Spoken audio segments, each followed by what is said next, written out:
selamat siang seluruh pemirsa terkasih di dalam Tuhan Yesus Kristus. Sangat bersuka cita sekali dapat menjumpai Anda kembali di program kesayangan kita Mimbar Agama Kristen Protestan TVRI Sumatera Utara. Mimbar Agama Kristen Protestan hari ini akan diisi dan dilayani oleh Gereja Pentakosta Indonesia bersama dengan Biro Pemuda GPI Kota Medan dan sekitarnya. Adapun tema yang kita angkat hari ini berjudul Dalam Kasih Kita Bergerak Bersama melalui perenungan firman Tuhan dari Filipi 2 ayat 2 sampai dengan ayat yang keempat.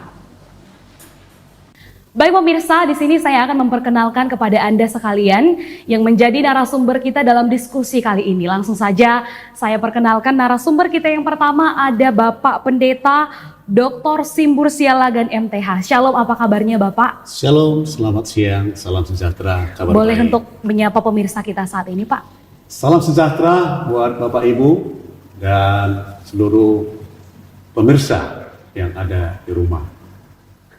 Terima kasih Bapak. Berikutnya narasumber kita yang kedua ada Bang Matius Panjaitan SE. Shalom Bang, apa kabarnya? Shalom Kak, saya baik-baik saja, terima kasih. Boleh untuk menyapa pemirsa kita saat ini Bang? Shalom buat teman-teman sekalian dan para pemirsa sekalian. Kami mengucapkan selamat bergabung dan selamat menikmati acara tersebut. Terima kasih Bang. Dan narasumber kita yang ketiga ada Kak Junitri Silalahi AMD. Shalom Kak, apa kabarnya? Shalom Kak, puji Tuhan baik-baik saja dan sehat. Boleh untuk menyapa pemirsa kita yang sedang menyaksikan saat ini? Shalom semuanya, selamat menikmati acara Mimbar Kristen. Terima kasih Kak. Baik pemirsa yang terkasih, terima kasih masih bersama dengan kami di Mimbar Agama Kristen Protestan saat ini.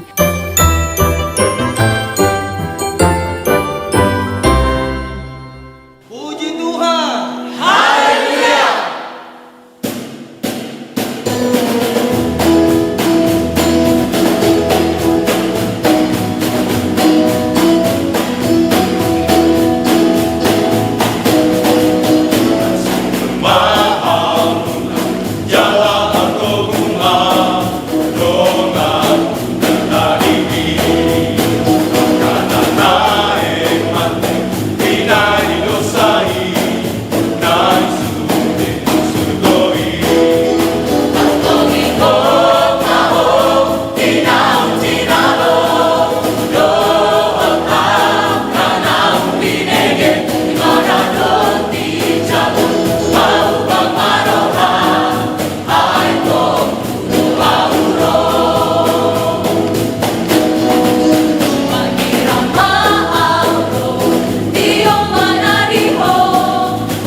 Bapa Surgawi, Bapa yang kami puji, nama Tuhan di dalam nama Tuhan Yesus Kristus.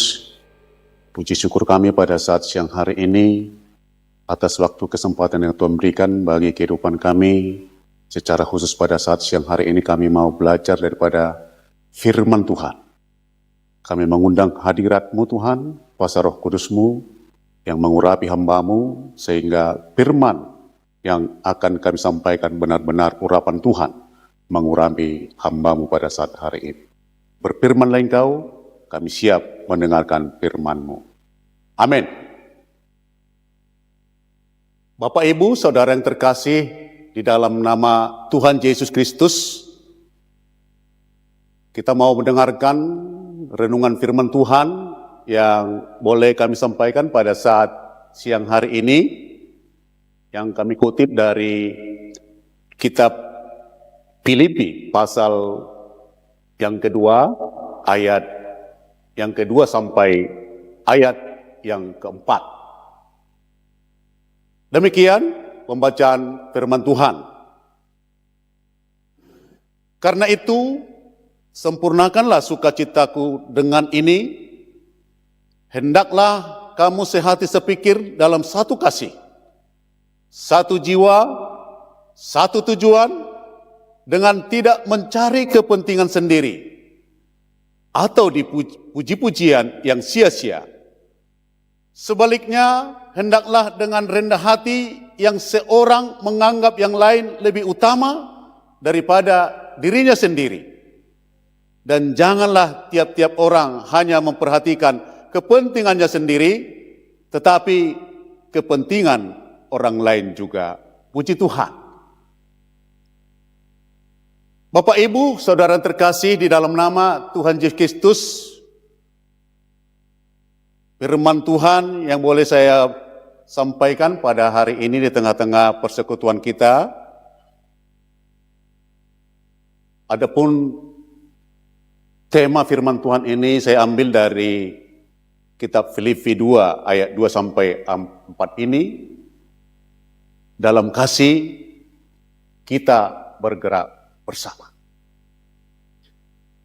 Di dalam surat Paulus Filipi 2 ayat 2 sampai 4 ini, bahwa dalam surat Rasul Paulus ini kepada jemaat yang ada di Filipi, kita boleh menemukan teladan Kristus yang boleh mengajak kita untuk boleh bersekutu dalam kasih dan kerendahan hati. Marilah kita boleh merefleksikan bagaimana Kristus sendiri telah menjadi contoh bagi kita untuk bergerak bersama dalam kasih Kristus. Bapak Ibu saudara terkasih dalam nama Tuhan Yesus Kristus, Rasul Paulus boleh merefleksikan bagaimana kasih itu boleh digerakkan di dalam kehidupan orang percaya. Lewat apa Bapak Ibu saudara terkasih sama Tuhan? Yang pertama, di sana harus ada persatuan dalam Kristus, yaitu unity in Christ, yang dimana harus ada kita Bapak Ibu saudara terkasih sama Tuhan satu pikiran. Satu pikiran ini Paulus menekankan kepada kita pentingnya memiliki satu pemikiran, satu tujuan dalam Kristus. Yang dimana kita lihat di zaman now ini bahwa banyak orang percaya yang mulai berpikir tentang sudah kita dapatkan keadaan manusia di akhir zaman yang sudah memikirkan dirinya sendiri tanpa mau membangun satu persekutuan dalam Kristus.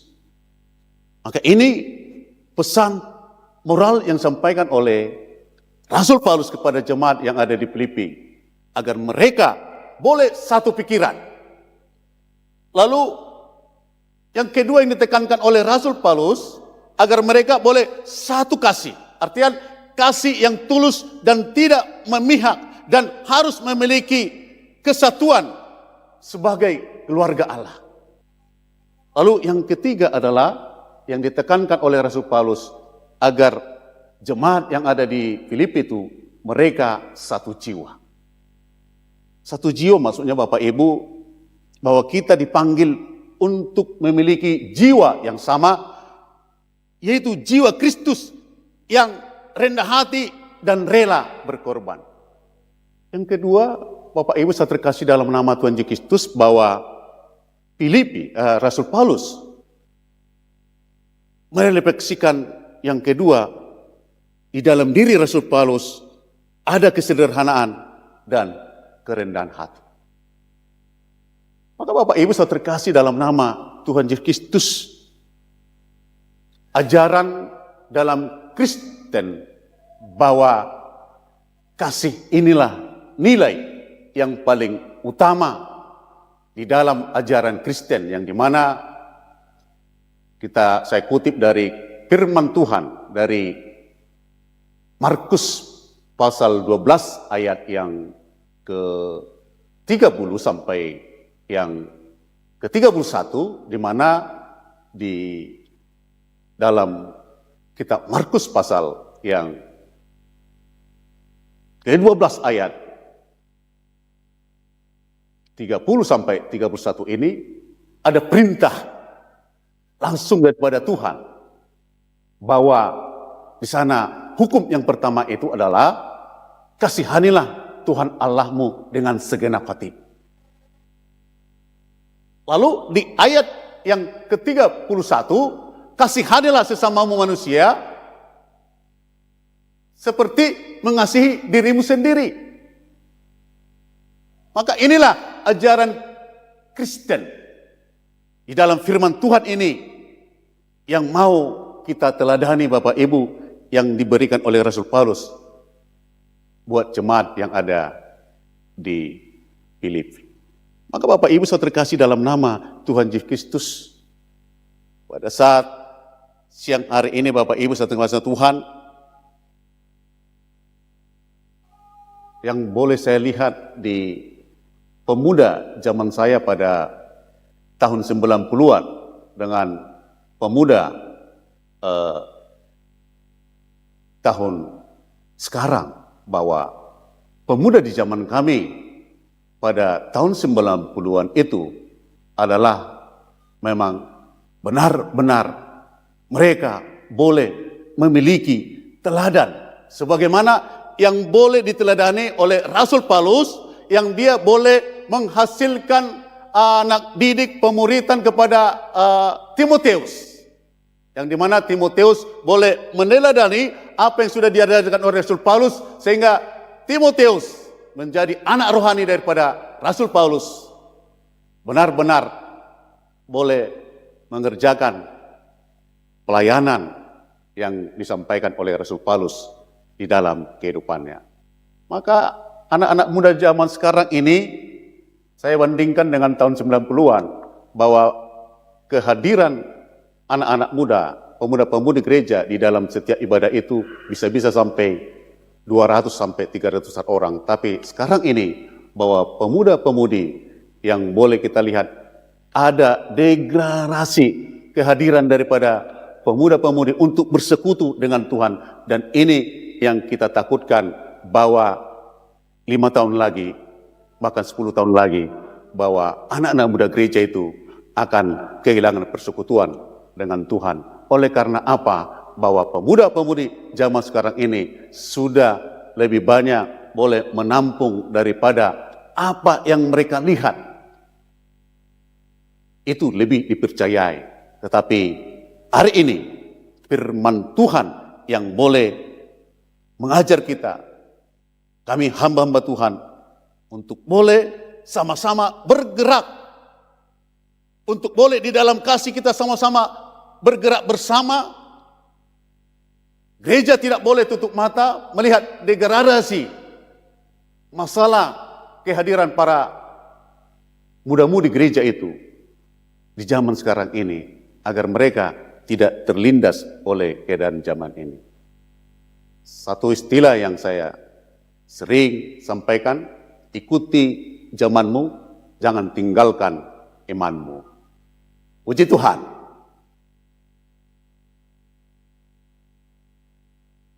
Bapa Surgawi, Bapa yang kami puji namamu Tuhan, di dalam nama Tuhan Yesus. Puji syukur kami Tuhan pada saat hari ini. Terima kasih kami buat kasih kemurahan Tuhan yang sudah memberikan waktu kesempatan bagi kami untuk boleh beribadah, mendengarkan suara firman Tuhan. Dan biarlah firman Tuhan yang boleh kami dengarkan, benar-benar kami boleh lakukan dan dimeterikan dalam hati pikiran kami Bapa. Kami serahkan seluruh kehidupan kami ke dalam tangan Tuhan. Terpuji termulialah namamu Tuhan pada saat hari ini. kekal sampai selama-lamanya. Amin.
Ini adalah saat yang kita tunggu-tunggu di mana kita akan membahas dan berdiskusi bersama dengan ketiga narasumber kita tentang dalam kasih kita bergerak bersama. Seperti yang sudah kita dengar khotbah sebelumnya, kita akan berdiskusi lagi bersama dengan ketiga narasumber kita saat ini.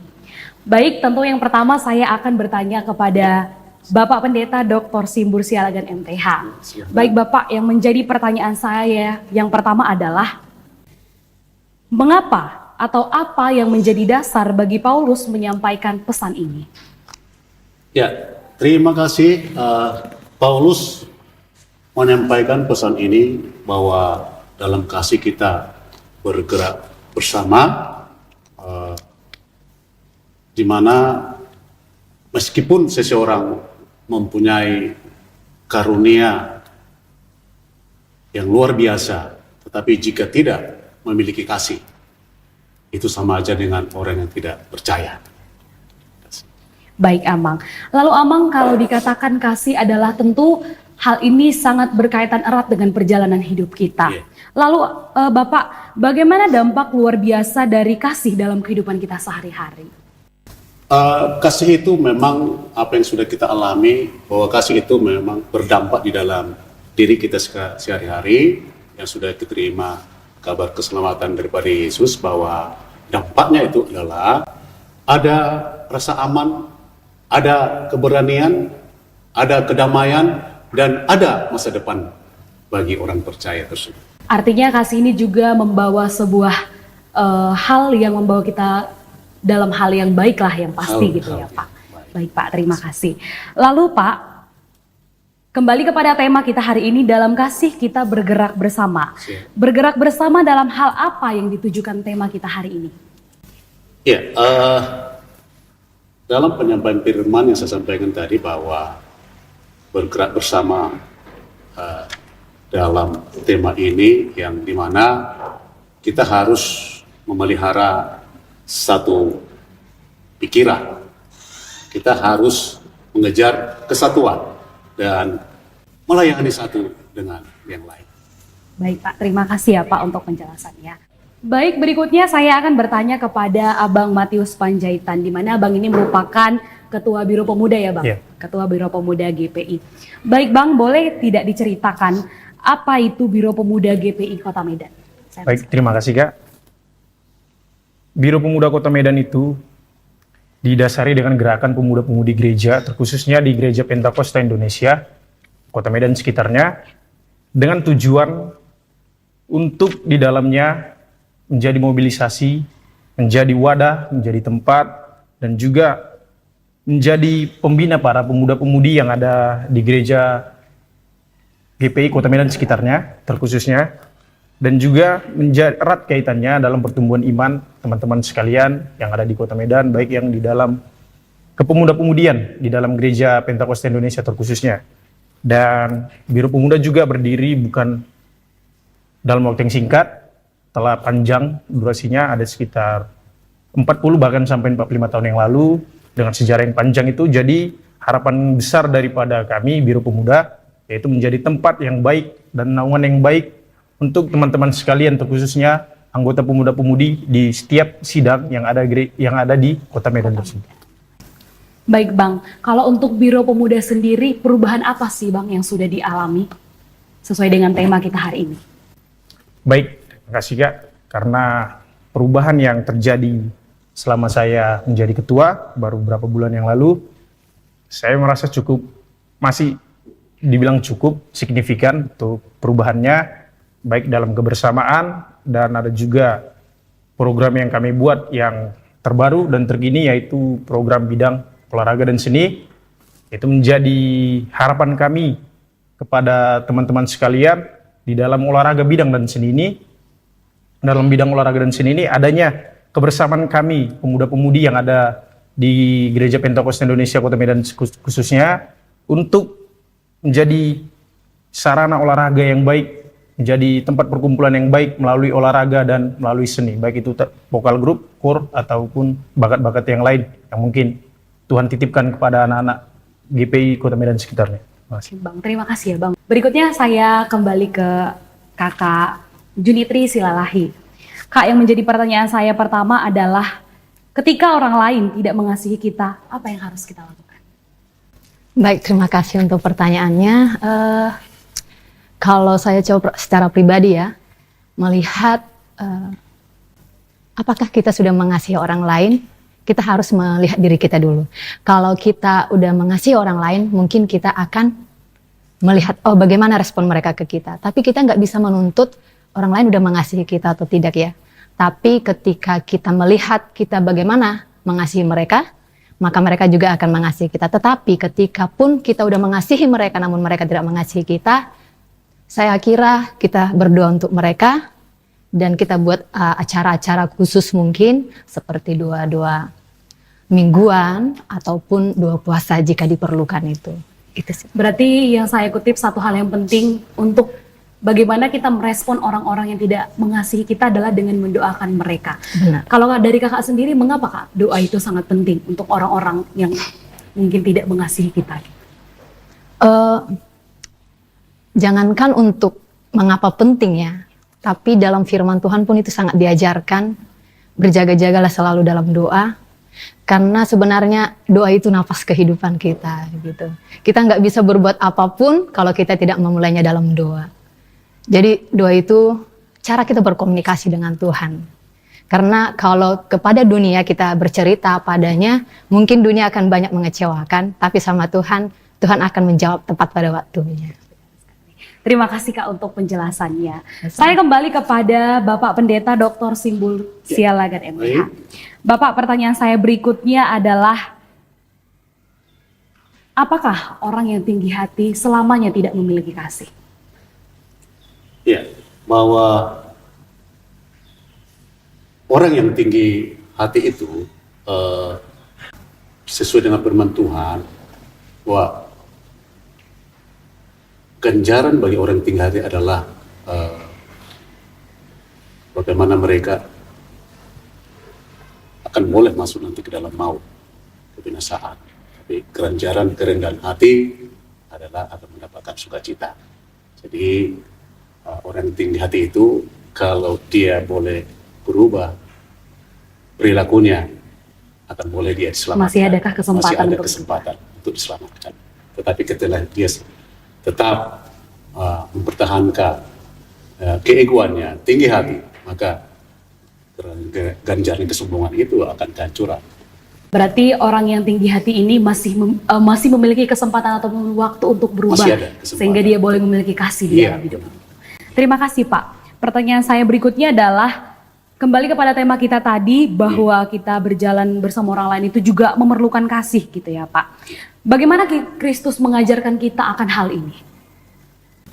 Apa yang disampaikan di dalam kitab Filipi 2 ayat 2-4 ini, bahwa di dalam kekristenan inti daripada pengajaran itu adalah kitab Markus pasal 12 ayat 30-31. Di sana adalah menjadi perintah kepada orang percaya bahwa kasihanilah Tuhan Allahmu dengan segenap hatimu, dengan segenap jiwamu, dan kasihanilah sesama manusia seperti mengasihi dirimu sendiri. Dari sanalah kita boleh mengaplikasikan kasih itu kepada semua orang lain, karena itu sudah ajaran dan perintah daripada firman Tuhan. Terima kasih Pak untuk penjelasannya yang sangat jelas. Kita tahan sebentar diskusi kita, karena kita akan menyaksikan persembahan pujian dari teman-teman kita Biro GPI Medan, maka kita akan lanjut di sesi berikutnya.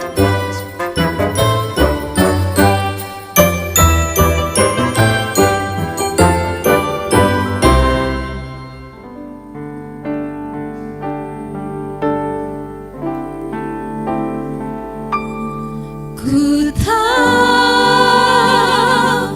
hidupku adalah penyembahan. Kau ciptakanku dalam kemuliaan-Mu.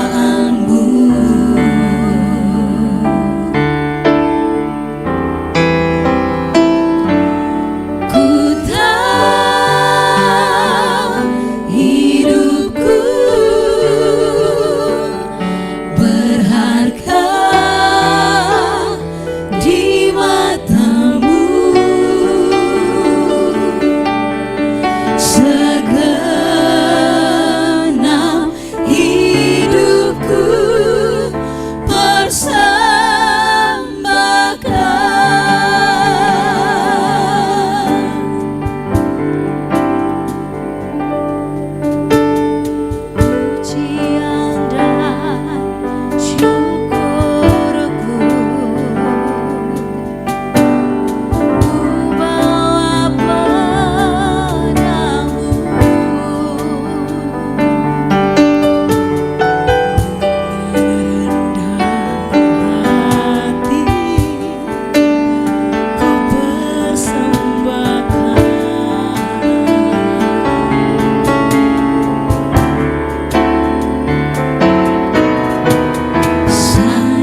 Terima kasih pemirsa terkasih karena masih setia bersama dengan kami di Mimbar Agama Kristen Protestan hari ini.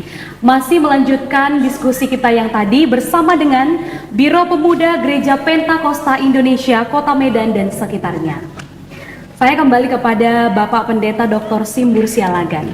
Bapak, di sini saya ingin bertanya tentang ayat yang keempat pada firman hari ini. Dikatakan firman Tuhan, dan janganlah tiap-tiap orang hanya memperhatikan kepentingannya sendiri, tetapi kepentingan orang lain juga. Bagaimana yang dimaksud daripada ayat ini, Pak? Apakah orang lain itu lebih lemah dari kita sehingga perlu untuk diperhatikan? Ya, dari ayat 4 kita Filipi 2 pasal 2 ayat 4 artian yang bisa kami jelaskan di sana bahwa janganlah kita terobsesi bahwa untuk mendapatkan keuntungan pribadi. Lupakan dirimu sendiri dan kita boleh mengulurkan tangan untuk membantu orang lain.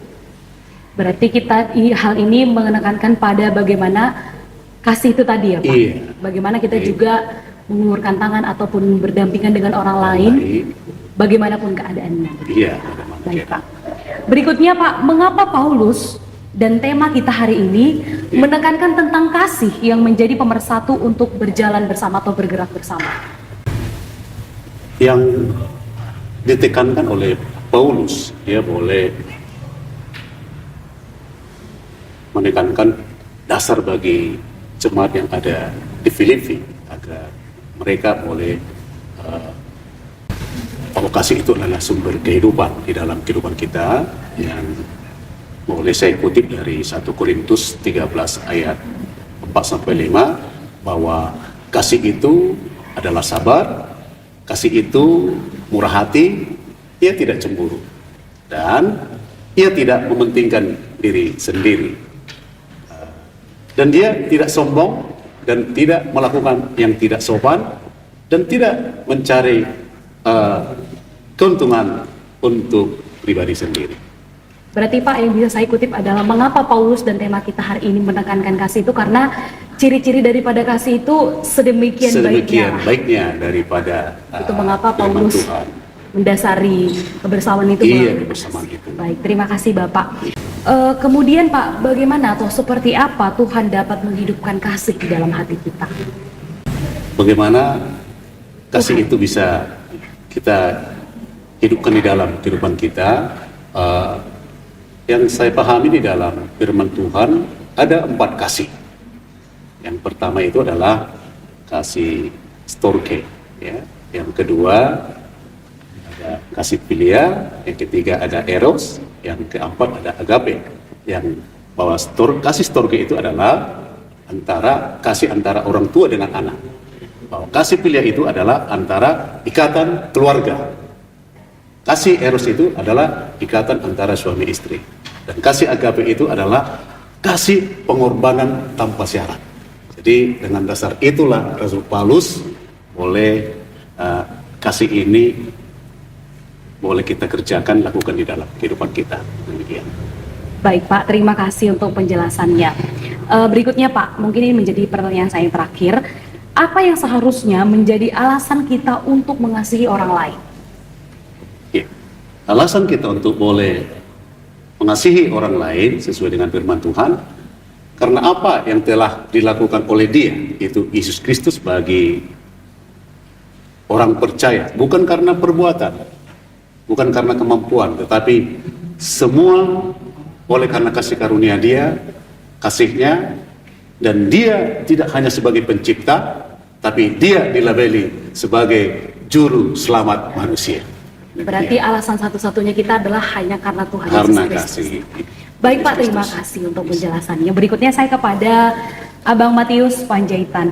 Bang, pertanyaan saya berikutnya adalah bagaimana program pelayanan GPI Kota Medan saat ini? Terima kasih Kak buat pertanyaannya. Jadi untuk program yang kami telah lakukan bahkan dan belum kami lakukan, mungkin akan kami lakukan di tahun berikutnya. Program kerja kami yaitu Yang telah kami lakukan ada beberapa program, baik itu olahraga dan seni seperti yang saya bilang tadi sudah berjalan dengan baik dan akan terus berjalan ke depannya. Dan juga program-program yang belum kami lakukan seperti adanya rencana untuk membuat semacam porseni dalam kepemuda-pemudian, baik juga acara Natal kami yang mungkin akan kami lakukan di tanggal 1 nanti, dan juga program-program KKR yang mungkin akan kami lakukan juga di tahun depan kalau Tuhan mengizinkan, dan program-program sosial lainnya yang akan kami lakukan di beberapa waktu yang kemudian. Terima kasih.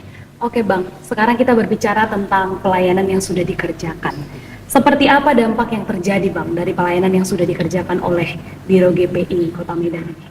Baik ya, karena saya secara pribadi, saya juga baru dalam Ketua Biro Pemuda-Pemudi GP sekitarnya. Jadi alasan saya yang pertama, sebelum saya menjabat sebagai ketua, perubahan yang saya dapatkan yaitu tentang pelayanan Kak, untuk menghargai pelayanan lebih sungguh-sungguh lagi sebagai anggota Biro Pemuda, baik dalam kualitas pelayanan, baik dalam waktu pelayanan yang harusnya kita sering molor ya Kak, ya secara manusiawi.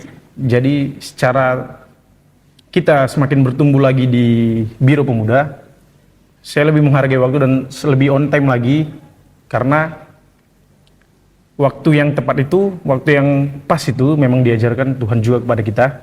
Dan juga selama saya menjadi ketua, dampak program yang telah kami lakukan yaitu untuk menjangkau teman-teman kami yang mungkin belum mengenal Biro Pemuda, dan kami ingin mengenalkan Biro Pemuda itu pada mereka masing-masing melalui program-program yang kami bilang tadi seperti olahraga dan seni, baik sosial dan humas, baik yang lainnya, baik pembinaan daripada pelayan-pelayan altar ke depannya sebagai Biro Pemuda-Pemudi Kota Medan. Berarti kalau untuk dampaknya ini secara pribadi, tentu Abang merasakan adanya perubahan yang signifikan dari kebiasaan yang tidak baik menjadi baik ya. Iya, benar. Untuk kita juga berharap itu dirasakan sama Teman-teman sekalian. saudara-saudara kita. Semoga juga untuk setiap pelayanan yang dirindukan, Tuhan tetap berkati ya Bang, kita doakan bersama-sama. Amin, Kak. Amin. Baik. Terima kasih Bang untuk penjelasannya. Terima kasih. Berikutnya saya kembali kepada Kak Juni Trisilalahi. Saya ingin bertanya Kak, bagaimana pengalaman pribadi Kakak selama berada dalam pelayanan Biro Pemuda GPI Kota Medan? Baik, terima kasih untuk pertanyaannya. Selama saya mengikuti Biro Pemuda Kota Medan, saya sangat menikmati tentunya, walaupun di sana banyak dikorbankan perasaan, waktu dan materi, karena saya pernah mengingat kami beberapa ada tim doa dari berbagai sidang, karena Biro Pemuda itu banyak sidang-sidangnya. Jadi jarak antar gereja itu sangat-sangat jauh. Ada itu dari Pancur Batu, bahkan dari utara ke barat mungkin seperti itu ya, dari timur, selatan lah. Jadi kami harus menggabungkan beberapa jiwa ini untuk berkumpul di satu titik atau tempat. Dan kami harus mengorbankan ataupun melalui banyak hal, seperti mungkin kalau pas posisi hujan kami harus melewati banjir, atau masuk ke dalam sawah-sawah mungkin kalau pas posisi tempat doa ini harus di sana. Dan saya melihat itu sebuah hal yang harus kami nikmati, dan saya secara pribadi sangat menikmatinya dan bersyukur masuk di tubuh Biro Pemuda Kota Medan, Gereja Pentakosta Indonesia, karena di sana kita bukan saja hanya mengenal kepengurusan ataupun organisasi saja, tetapi kita belajar mengenal Tuhan. Dan saya mengenal Tuhan sangat banyak di tubuh Biro Pemuda juga, karena baik itu pengalaman-pengalaman dalam pekerjaan, Tuhan akan selalu menuntun. Saya tidak pernah bayangkan bagaimana saya hidup kalau saya hanya mengikuti yang namanya sekuler. Tetapi ketika saya masuk di dalam pengenalan akan Tuhan, saya bisa menjadi saksi, baik itu mungkin di tengah-tengah keluarga ataupun di tengah-tengah lingkungan sosial saya. Dan saya bersyukur ketika saya mengikuti ibadah-ibadah doa ataupun kegiatan-kegiatan doa yang dibuat pengurus Biro Pemuda Kota Medan, saya bertumbuh di sana. Berarti kalau untuk kakak sendiri pengalamannya berarti ini adalah hal yang sangat luar biasa ya kak. Bagaimana kakak boleh melalui perjalanan itu untuk menjangkau jiwa-jiwa sehingga boleh berkumpul di Biro Pemuda begitu. Benar. Lalu kak, tantangan yang sering kakak alami nih mengenai tentang bagaimana mengasihi sesama. Tantangan mengasihi sesama, sebenarnya karena itu banyaknya perbedaan pikiran ya di antara berbagai kita, jadi dan kurang rasa antusias ataupun pedulinya, apalagi sekarang dimobilisasi itu dengan teknologi yang sangat maju, kita harus memberi hati sih dan saling merelakan waktu kita dan kita kuatkan dengan doa, itu sih sebenarnya. Berarti memberikan hati Benar. kepada setiap hal yang mungkin untuk mendukung bahwa kasih itu juga bisa kita tumbuhkan di tengah. Benar. Baik kak, terima kasih untuk penjelasannya. Sebelum kita mengakhiri diskusi kita hari ini, mungkin saya akan meminta kesimpulan singkat saja daripada ketiga narasumber kita.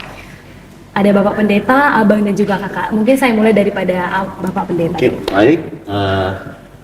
Untuk kesimpulan, ya, dari tema yang kami boleh sampaikan di dalam pelayanan kita hari ini, bahwa meneladani Kristus, satu pikiran, kerendahan hati, melayani, dan menjadi terang.